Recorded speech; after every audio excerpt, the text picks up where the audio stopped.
Hello, members. I am Emily Wickman for Education Minnesota in River Grove Heights. I'm your Vice President for Elementary. Thank you for tuning in to our video. For this month's general membership meeting, we thought it might be a good idea to go over the scenarios that were presented at our last meeting.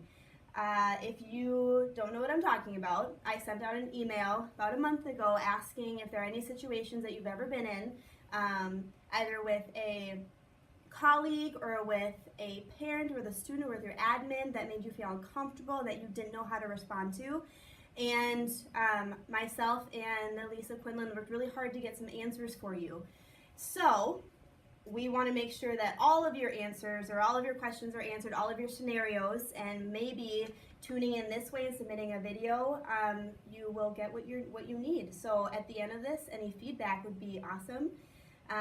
But yeah, let's go ahead and start. So what if scenarios, how to navigate our workplace, and all these scenarios have been presented by you. So I hope this helps. In terms of conferences, so I lumped some of the questions together that had the same kind of topics, but what if a parent shows up to a conference late, especially if it's at the end of the night, or what if during conferences a parent starts accusing you of things? So as a professional, it is necessary to know that you need to be assertive at times when interacting with parents. It is okay to have a key phrase like "conferences have ended 10 minutes ago, and if you would like to continue our conversation, we can schedule another time on." If a parent starts accusing you of things, again, professionally, you need to tell the parent that you would feel more comfortable with another teacher or administrator present. For example, depending on what services the child receives, it might be a good idea to have another adult in there. If you know that this parent is going to come in guns hot, it would be a good idea to let your administration know, and they can be in and step in if necessary.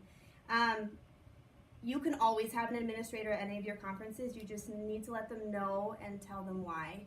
If a parent is rude to you during a conference, you have every right to end the conference professionally and let them know that you would like to reschedule at a later time with someone else present. And it could be your admin or it can be your member rights advocate there for you. But that's what you need to know for conferences. You should never feel like you're in a position where you are being harassed or bullied by somebody else, and especially if it's in front of your student too.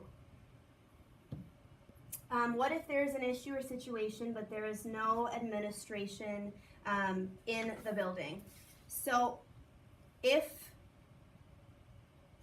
we got this as hopefully by now at this point in the year, your admin communicates with you very well. For example, at our building, we always know when our admin's going to be gone and who to contact in case of. So there should be protocol at your building. If you don't know what your protocol is, you can ask your building rep or you can ask your member rights advocate. But there should be protocol at your building. Okay. What if I have questions about how a behavior is being handled by another staff member? This one was a little tricky to understand. We didn't know exactly what the situation would be. If it's, for example, you are walking down the hall and you see a teacher handling a behavior that you don't think is being handled in an appropriate way. You always have to remember that you are a professional and that teacher is a professional as well. And you might be walking into something that you don't know. So having a conversation with that teacher if you feel comfortable afterwards, and you can always ask your administrator what is protocol as well. But this one's kind of a tricky one. There's a lot of gray area. Just because you walk in up to something doesn't mean you know the full story. So I would be very careful of intervening when another staff member is dealing with the behavior because you don't know the full story. That's kind of how we interpreted that question. What if I feel pressured to sign a union agreement even though I disagree with where my union dues go? This question was also brought up in the fall. Our union dues go a lot of different places, and I think this one was specifically in reference to part of union dues going towards Planned Parenthood. That is not part of your admin dues. It's part of your national dues, and a small majority goes to Planned Parenthood, a tiny amount, but it's in the education of Planned Parenthood. It is not going towards abortions. And if you want to know where your union dues go, I think we are working on getting that information for you at a later time. What if I am dealing with parent harassment? For example, a parent is continually emailing and calling in regard to their child's academic work, grade, and behavior. The parent demands immediate attention and becomes verbally aggressive via email and on the phone. Then the parent starts to show up to school unannounced. The teacher feels harassed, threatened, and fearful. First of all, this is not okay. If this ever happens, you need to immediately talk with your building administrator and document the harassment. You should never feel threatened or fearful, and based on the scenario described, your administrator needs to step in. Do not continue to have conversations with the parent on the phone. You should request that all communications go through email, and your principal needs to be aware of the emails, and you should also contact your member rights advocate. Your member rights advocate is there to support you in any situation where you are unsure of how to handle. And at the very end of this presentation, will be up on the board all of the names and extensions of the member rights advocates in our district. But yes, if this ever happens to you, it is not okay. You should never feel harassed. You should be documenting. Your administrator should and needs to step in and definitely talk to your member rights advocate. And they should not be showing up to school unannounced. All visitors need to go through the front office, and if there's an issue, you need to, like I said, talk to your admin and make sure your office knows about it. Parent situations. What if a parent leaves a not so kind voicemail and demands you call them back immediately? Or what if a parent comes into your classroom, takes a seat, and refuses to leave? Again, it goes back to if it's on the phone, do not call them back. Please have all communications documented, and one of the best ways to do that is through email. So your admin needs to know and include them on all future correspondences. And if a parent comes into your classroom, takes a seat, and refuses to leave, you can also, and if they weren't invited, you can always call your admin too. But again, to be able to get into the school, they should be going through the office. So, during an IEP meeting, this situation made me feel a little sad, and I'm sorry if this has happened to you. What if a parent or advocate accuses you of things and your team does not back you up while the parents put you down? Again, as a professional, it is necessary to know that you need to request a non-confrontational meeting be maintained. Your administrator is required at these meetings, but at times a waiver is signed and they are not. If they are present, your administrator should keep the meeting civil, and if they are not at the meeting, then you need to speak up. If the badgering continues, you need to end the meeting by saying that you will schedule a new time to meet when your admin is available. Make sure you document the encounter and let your member rights advocate and administrator know. And additionally, if you feel comfortable, have an honest conversation with your team after the meeting. Again, you don't want to be working in a place that makes you feel like you are not welcome. And what if a parent or advocate starts to call you names or swear at you? Same thing. You as a professional have the rights to end the meeting and ask for a civil non-confrontational meeting be held at a later date with your admin or your member rights advocate present. Again, a lot of these situations, the answer relies on your member rights advocate. I would want to put so much emphasis on that they are there to help you and they are there to be there for you. All right, some student situations. What if a fight starts in your classroom?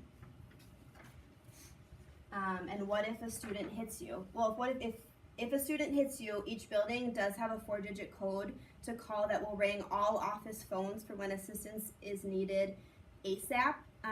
Your building administrator should have shared that code with you. There's 2 different codes. The codes that bypasses all other incoming calls to the office, and there's also a code to be able to go over the speakerphone. So there should be 2 different codes that your admin has shared with you. And if a fight or if a student hits you, immediately call the office. And if you need to, first evacuate your classroom. You always need to document what happens, and safety of your other students is always the priority. And what if a student physically leaves your classroom? You cannot chase after them because you may not leave your class unattended. So again, that's when you call that 4-digit code that rings the office. And I also believe it calls special ed offices and maybe your social worker. I believe it's more than just the office too. So if you really need assistance, you should have that number to be able to call. And what if a student refuses to do work and causes a disturbance? This sounds like more of something that might be ongoing, and this sounds like something that needs to be documented with interventions, and maybe the student needs to be brought to your child study team to put interventions in place. So that should be something you should be doing too, if it's a repeat offender. What if other teachers are spreading rumors about you that become very upsetting? Again, I'm very sorry if this has happened to you. Nobody wants to come to a workplace where they feel harassed and bullied.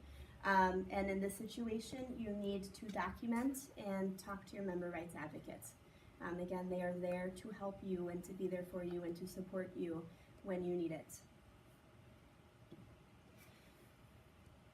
What if you are accused by admin of something inappropriate with a student, or what if another staff member accuses you of something and you're called into admin, or if you are accused of harassing a student or a coworker? So if you're ever accused of harassing and are brought into your admin, that is when you immediately request that your member rights advocate is there for you. Do not go into those meetings by yourself. You need to contact your member rights advocate ASAP. What if you have a DUI? Will that affect you at school? And I actually have notes for that one because we need to do a little digging for exactly what to do for that one. If you have a DUI, it is much better to tell your district right away.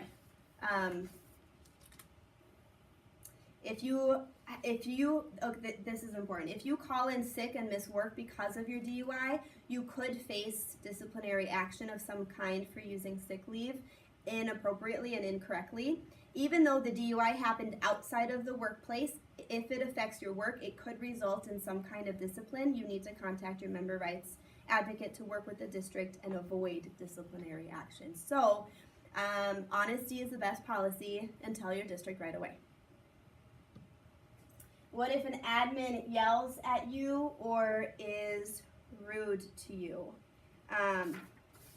You need to have a professional conversation about the interaction between the two of you. You can also talk to human resources, as it is for all staff, and contact your member rights advocate. Again, a lot of situations, you need to contact your member rights advocate. What if certified staff leaves with the buses consistently before the contract hours are up? This is a contractual issue. We need to follow and we need to be professional that we are flexing our day. You have to work 8 hours a day. So if that person, if somebody is not following the flex and the 8 hours, then admin will know, and you can always talk to your member rights advocate. But per our contract, you need to be here 10 minutes before students arrive and 10 minutes after. So if somebody is doing that, they are not within the scope of our contract, and there might be consequences. and it might ruin it for the rest of us too. We need to all be professionals and make sure that we are flexing our day accordingly and following our contract guidelines. What if another staff member is consistently distracted by technology? Again, having a professional conversation with the staff member to share the concerns. If it continues, talk to your member rights advocate on how to proceed. You may also need to bring your concerns to your admin. What if a teacher consistently sends students outside for recess before their scheduled time and is late, consistently late for lunch pickup? Again, have a professional conversation and talk to your member rights advocate to support you, and maybe also document how often it really is happening. What if a teacher doesn't teach or use the curriculum? And again, having a professional and courageous conversation with your team to share concerns, and if it doesn't work, ask for help from your member rights advocate, and you may need to bring your concerns to admin. So again, I know this sounds repetitive, but it really is true. Please document, talk to your member rights advocate, and talk to your admin. What if I'm asked to attend a meeting before school and I want to use my flex time? If you do this, what if my principal says I may not flex and need to come in earlier than the flex time? So Article 10 from our contract states that teachers can flex 10 minutes before student arrival and 10 minutes after student arrival. Teachers are encouraged to attend all staff meetings, but if you cannot make it before the flex time, then that is within the guidelines of the contract between the school district and admin IGH Local 1718. The smooth transition seems to be a forced schedule where the parents may feel that they have to choose between sports or academics. What should I do if a parent complains or wants my opinion? So, let parents know they need to express their concerns to the decision makers in the district, i.e. the school board, superintendent, and principals. No teacher should be confronted with someone else's decision. Simply say, I hear what you are saying. I recommend that you talk to the school board, superintendent, and or principals. You do not need to be put into an awkward situation about it. Okay, so far, thank you for tuning in. I hope that those of you that did send in your questions for scenarios got some answers. If this spurred something, a different scenario for you, and you want some answers for it, please reach out to myself or Lisa Quinlan, and hopefully we can find a solution for you. But a lot of it comes down to using and knowing who your member rights advocate is. For elementary, it is Renita Jones, and her extension is 7725. For the middle school, your member rights advocate is Jill Sayers, and her extension is 7251. And for the high school, it is Lori Hack, and her extension is 7915. They are all member rights trained. If you have any questions in regards to a situation with a colleague, parent, student, or administrator, please contact your above MRA representative. If you are ever called into a meeting with your admin, you always have the right to ask for representation from your local union, especially as the end of the year nears. And your admin knows that you have the right to call your member rights advocate. So, all right, well, thank you so much. Again, if you have any questions, please email me or Lisa Quinlan, and do not hesitate to contact your MRA if you ever have a situation that you need help.